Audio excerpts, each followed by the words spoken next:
জামাতের আমির ফেরেশতা হয়ে যায়নি, হেফাজতের আমির সাহেব ফেরেশতা নয়। আমার ভাইরা ভালো করে বুঝেন, দুর্গা পূজায় শুভেচ্ছা জানানো হারাম। দুনিয়ার কোন যুক্তি দিয়ে ইনিয়ে বিনিয়ে দুর্গা পূজার শুভেচ্ছাকে জায়েজ করার কোন কায়দা রাসূল রেখে যান নাই। আপনি যেই দলের রাজনীতি করেন না কেন, যেটা হারাম সেটা হারাম, যেটা রাসূল হারাম করেছেন সেটা কিয়ামত পর্যন্ত হারাম। যেটা রাসূল হারাম করেছেন ওটা জামাতের জন্য হারাম, হেফাজতের জন্য হারাম, খেলাফতের জন্য হারাম। দুনিয়াতে রাসূল যেটা হারাম করে গিয়েছেন ওটা আওয়ামী লীগ, বিএনপি হোক না কেন, যেই কোনো দল হোক না কেন, মাসালা সবার জন্য একটাই। এখন আমরা মনে করি না, ভোটের রাজনীতি যেহেতু করতে হবে, হিন্দুদের কিছু ভোট পাইতে হবে, এই জন্য দুর্গা পূজায় গিয়ে তাদের সাথে নাচতে হবে। আজ দুর্গা পূজায় যারা শুভেচ্ছা জানিয়েছে, ওলামায়ে কেরাম যদি কোরআন হাদিস দিয়ে তাদেরকে সংশোধন না করে, তাহলে আগামী বছরের দুর্গা পূজায় তারা প্রসাদ খাবে, এর পরের বছরের দুর্গা পূজায় প্রয়োজনে ধুতি খুলে নাচবে। এজন্য ভুলটা যেখানে শুরু হয় সেখান থেকে প্রতিবাদ করার দরকার আছে না নাই? আলহামদুলিল্লাহ, আলহামদুলিল্লাহ, এই কেন্দ্রিক পূজা পার্বণে গিয়ে অনেক মানুষ শুভেচ্ছা জানিয়েছে, আবার ওলামায়ে কেরামের বক্তব্য আসার পরে নিজেরা সংশোধন হয়ে বক্তব্য দিয়েছে। ভুল মানুষ করতে পারে, জামাতের আমির ফেরেশতা হয়ে যায়নি, হেফাজতের আমির সাহেব ফেরেশতা নয়। দুনিয়াতে সবাই মানুষ, ভুল হতেই পারে, কিন্তু সর্বশ্রেষ্ঠ মানুষ হচ্ছে ওই ব্যক্তি যেই ব্যক্তি ভুল হওয়ার পরে আবার নিজের ভুল থেকে ফিরে আসে। এখন ভুল হওয়ার পরে যদি আপনি মনে করেন না যা করছে এটাই সঠিক, তখনই সমস্যা। কারণ ভুলটাকে আঁকড়ে ধরার মধ্যে কৃতিত্ব নয়। একজন দায়িত্বশীল, ধরুন সাভারের একজন চেয়ারম্যান, কমিশনার, মেয়র, এমপি, তিনি যদি নির্বাচিত একজন দায়িত্বশীল হন, তিনি যদি জনপ্রতিনিধি হন, তাহলে হিন্দুদের দুর্গা পূজার মণ্ডপে তিনি যেতেই পারেন, সেখানে তার ওজর আছে।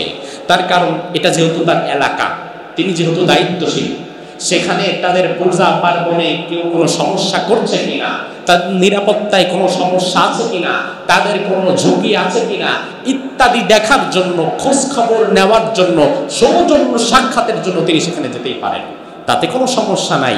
তিনি সেখানে যাবেন, তাদের বিষয়গুলো দেখে তাদেরকে বলবেন কোনো সমস্যা আছে কিনা, সমস্যা থাকলে জানাবেন, আপনারা আপনাদের ধর্ম পালন করবেন, বাংলাদেশে নিশ্চিন্তে আমাদের মধ্য থেকে কেউ কোনোদিন বাধা বিপত্তি করবে না। এতটুকু তো অবশ্যই ইসলাম আপনাকে ছাড় দিয়েছে। কিন্তু ঝামেলা তো হয় তখন যখন দুইটা ভোট বেশি পাওয়ার জন্য আপনি তার মন্দিরে গিয়ে তার দুর্গা পূজার শুভেচ্ছা জানায় চলে আসেন। ঝামেলা তো হয় তখন। তার কারণ হচ্ছে দুর্গা পূজা এইটা কি ছোট গুনাহ না বড় গুনাহ? ইসলাম কি বলে? ইসলাম কি বলে? এই গুনাহের নাম কি? শিরক। এই গুনাহের নাম কি? আল্লাহ রাব্বুল আলামিন কোরআনের মধ্যে বললেন, ওয়া মান ইউশরিক বিল্লাহি ফাকান্নামা খাররা মিনাস সামা। দুনিয়াতে যে ব্যক্তি শিরক করলো, সে ব্যক্তি যেন একেবারে আসমান থেকে ঠাস করে নিচে পড়ে গেল।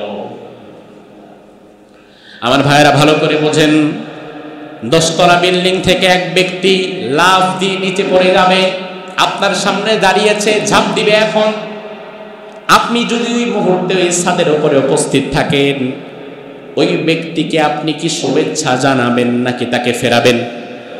তার কারণে এই লোকটা ঝাঁপ দিয়ে নিচে পড়ে যাচ্ছে, মরে যাচ্ছে, আপনি সুস্থ বিবেকে কোনোদিন তাকে শুভেচ্ছা জানাতে পারেন না, বরং আপনার দায়িত্ব হবে তাকে ফিরিয়ে রাখা।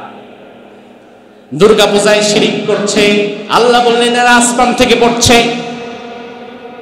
এই শিরকের সাথে আমার কোনো আপোষ নাই। ইন্নাশ শিরকা লাযুলমুন আযীম, শিরক অনেক বড় ভয়ঙ্কর জুলুম। এখন দুর্গা পূজায় শিরক হচ্ছে, আসমান থেকে পড়ার মতো বিষয় ঘটছে, আপনি সেখানে তাদেরকে ফেরাতে পারেন না তো পারেন না, অন্তত মনে মনে ব্যথিত হওয়ার দরকার। সেই ব্যথা ব্যথিত না হয়ে আপনি যদি দুর্গা পূজার মণ্ডপে হিন্দুদেরকে গিয়ে বলেন তোমরা ভালো কাজ করতেছো, তোমাদেরকে জানাই শারদীয় দুর্গা পূজার শুভেচ্ছা, আপনি হবেন ওই পাগলের মতো যেই পাগলের সামনে 10 তলা থেকে মানুষ লাফ দিয়া পড়ে আর ওই পাগল দাঁড়ায় দাঁড়ায় হাসে। কথা কি বুঝতে পেরেছেন? এত পাগল হওয়া তো ভালো না ভাই। দুর্গা পূজার শুভেচ্ছা জানাতে কে আপনারে বল?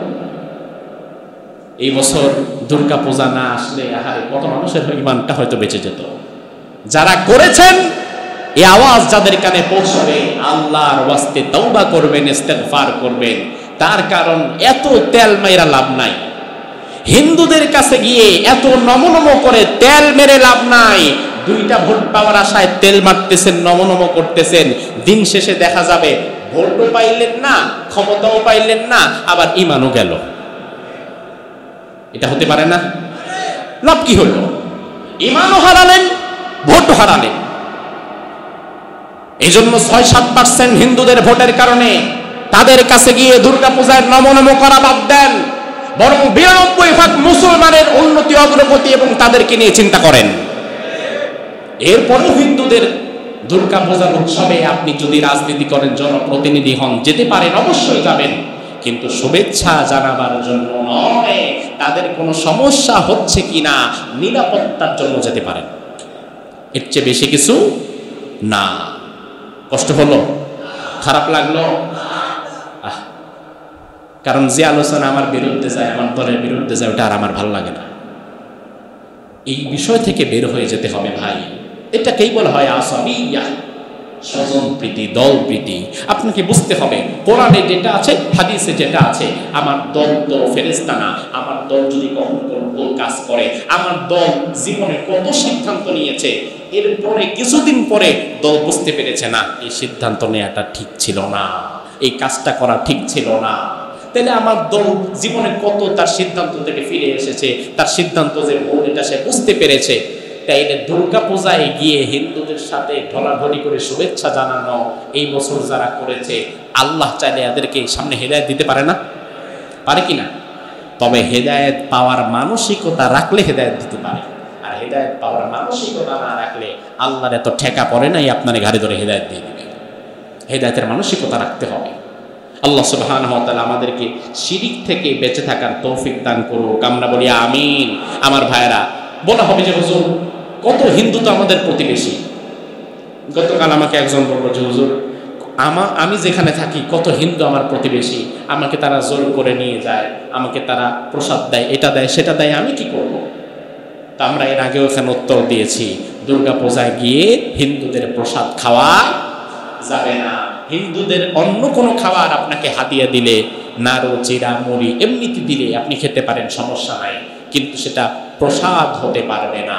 আপনি একজন বিধর্মী, ভিন্ন ধর্মাবলম্বী একজন মানুষ, একজন হিন্দু, একজন বৌদ্ধ, একজন খ্রিস্টান আপনার প্রতিবেশী, ওই মুহূর্তে আপনার উচিত তার সাথে সামাজিক সৌহার্দ্যপূর্ণ আচরণ করা, তার বিপদে এগিয়ে যাওয়া, সে অসুস্থ হলে তাকে দেখতে যাওয়া, তার কোনো প্রয়োজন হলে সামর্থ্যের আলোকে সেটা পূরণ করিয়ে দেওয়া। এর মাধ্যমে দাওয়াতের একটা রাস্তা তৈরি হয়।